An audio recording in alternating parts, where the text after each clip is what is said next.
تعالوا نعمل ايس كريم يرطب على قلبنا وقلب ولادنا في الصيف، يكون صحي وبسيط بدون اي افتكاسات، وكمان ينفع في الدايت.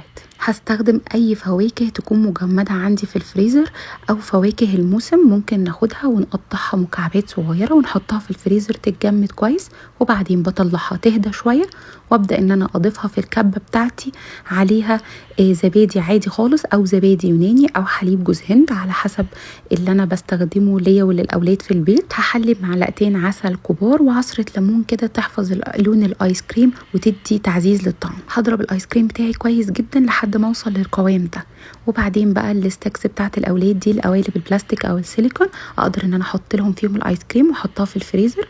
لو مش عندي بحطها في علبة محكمة الغلق واقفلها كويس قوي، واقدر ان انا ادخلها الفريزر وتطلع ناكلها في اي وقت. متاكده ان انتم من سهوله الوصفه وبساطتها هتقوموا تجربوها. الف هنا وعافيه على قلبكم وقلب ولادكم مقدما.